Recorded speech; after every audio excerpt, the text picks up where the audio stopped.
Good evening बच्चों। आज जो क्वेश्चंस हम लोग डिस्कस करने जा रहे हैं that is about the biomolecule chapter. ये चैप्टर मेडिकल बैकग्राउंड जो बच्चे 11th-12th मेडिकल से कर रहे हैं उनको टफ नहीं पड़ता है, मोस्टली मैथ्स बैकग्राउंड वाले बच्चों को थोड़ा डिफिकल्टी देता है। So my main concern today is कि बायोमोलिक्यूल चैप्टर में जेई में किस टाइप के क्वेश्चंस पूछे जाते हैं। Today I have covered mostly questions which are mostly we have seen in January shift 2020 JEE. So the first question is number of chiral carbons in chloramphenicol is. तो ये structure मैंने यहाँ पे देके रखी हैं and if you see carefully here is this first carbon and this is the second carbon which is chiral. तो basically chiral carbon या कायरल एटम कौन से होते हैं जिनके साथ आपको अलग अलग all the 4 functional groups are different. So something like this you can imagine. All right, so here we could see the 2 chiral carbon atoms. So I am writing the answer to. ये question integer type में पूछा गया था in the January shift. The next question is the number of sp2 hybridized carbon present in aspartame. बच्चों aspartame एक artificial sweetener है जो कि शुगर फ्री बेवरेजेस में डाला जाता है to the replacement for sugar. So mainly यहाँ पर sp2 हाइब्रिडाइज्ड कार्बन क्वेश्चन पूछा गया है. तो बच्चों ये हमारी बेंजीन रिंग है.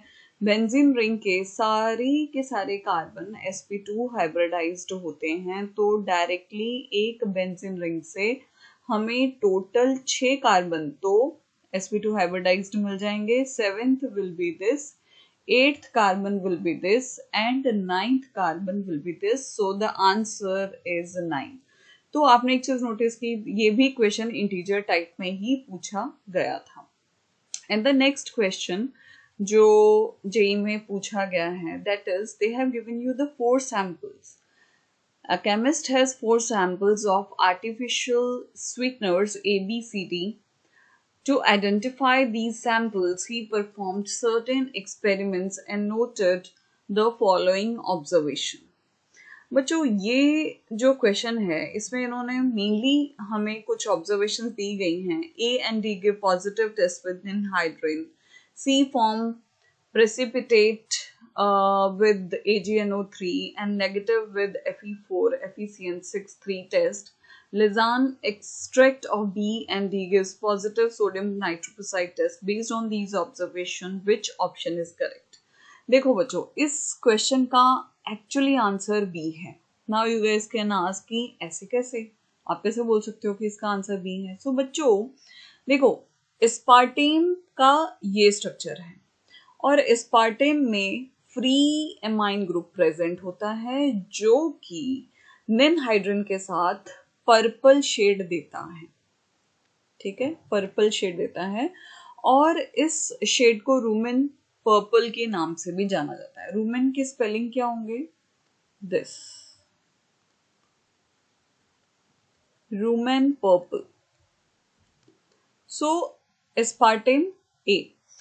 सैक्रिन का ये स्ट्रक्चर देके रखा है एंड सैक्रिन के बीच में बच्चों ये जो सल्फर प्रेजेंट होता है, this sulphur give positive test with sodium nitroprusside. And the third sucralose. Sucralose में बच्चों आप ध्यान दो ये Cl प्रेजेंट है. Cl Cl and Cl. तो ये Cl क्या करता है? This Cl actually form precipitate of AgNO3 in Lazan's test and so this is going to give you a very good test with the AgNO3 in the Lazan's extract. And the last is Elitame. Elitame में free amine group है this NH2 right. and एक interesting चीज और है कि Elitame में sulphur भी present होता है. तो तुम लोग बोलोगे कि सल्फर और एमाइन ग्रुप से क्या फर्क पड़ता है? देखो बच्चों जो हमारा सल्फर ग्रुप है वो पॉजिटिव टेस्ट देता है with the sodium nitroprusside test and your free amine group will react with ninhydrin, right? Ninhydrin, तो ये हमारा डी था। और हमारा एस्पार्टिम ए, ये A and D both give rumen purple shade with ninhydrin. So हमारा फर्स्ट ऑब्जर्वेशन करेक्ट होती है. So A should be aspartame and D should be alitame. Saccharin जो है वो नाइट्रोप्रोसाइड टेस्ट देगा एंड वी हैव ऑब्जर्व्ड कि D में भी सल्फर प्रेजेंट है और सैक्रिन में भी एस प्रेजेंट है, इसलिए both are giving nitroprusside, sodium nitroprusside test. And your sucralose, which is C gives AgNO3. Why? Because it react with the Cl present in the sucralose. So that's why I have chosen the answer B. The next question which was asked was two monomers of maltose. बच्चों ये हमें ध्यान में रखना है, ये जो first ring है ये हमारी नॉन रिड्यूसिंग यूनिट होती है. This is non reducing ring. और ये जो सेकेंड रिंग है, this second ring is reducing ring. Okay, और non reducing ring and reducing ring both are connected with the glycosidic linkage with this C1 and the other का C4, और इस linkage को बोला जाता है ग्लाइकोसाइटिक लिंकेज.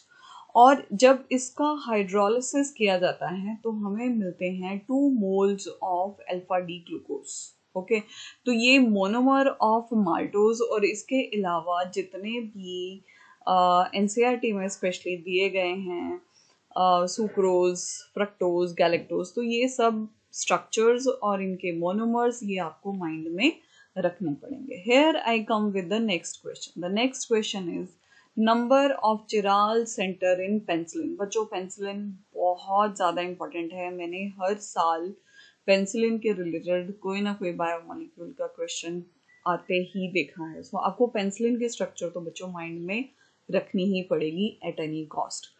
और एक डायरेक्ट क्वेश्चन यहाँ पर बनता है कि कितने चिराल सेंटर हैं. तो बच्चों 3 चिराल सेंटर हैं यहाँ पर. So the answer is 3. The next question is find the percentage nitrogen by mass in histamine. ये क्वेश्चन बच्चों मैंने जेई में रिपीट होते हुए देखा है. This question was asked in 2017 also, and this year JEE again question they have asked you. Now the main thing is that you should know how can we calculate the percentage of nitrogen? What should be the formula for it? बच्चों formula इसमें क्या होता है कि आपको यहाँ पे nitrogen कितना प्रेजेंट है पूरे मॉलिक्यूल में वो देखना पड़ेगा. हमारे पास देखा जाए तो 3 नाइट्रोजन के जो एटम है वो प्रेजेंट हैं. सो 3 इंटू एक नाइट्रोजन का मास होता है 14 divided by the total molecular mass. अब प्रॉब्लम ये कि मॉलिक्यूलर फॉर्मूला आपको बिना मिस्टेक के निकालना पड़ेगा, स्ट्रक्चर भी आपको माइंड में रखनी पड़ेगी. और मॉलिक्यूलर फॉर्मूला इसका होता है C5H9N3. और इसका जब मॉलिक्यूलर मास ढूंढा जाएगा टोटल आप इसको कैलकुलेट करोगे तो that comes out to be 111. Okay, so percentage of nitrogen निकालने के लिए टोटल कितना नाइट्रोजन प्रेजेंट है by mass divided by total जो पूरे मॉलिक्यूल का मास है या molecular mass into 100 to get answer in percentage.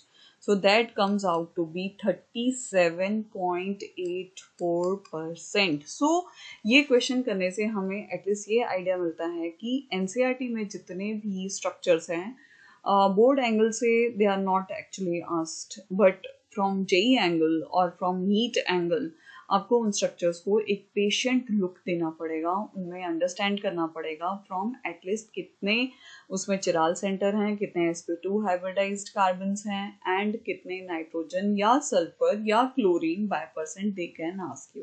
Okay, so good bye अभी के लिए. और नेक्स्ट वीडियो में I will bring you D and F block MCQs from JEE angle, from NEET angle also. Keep studying. Good bye.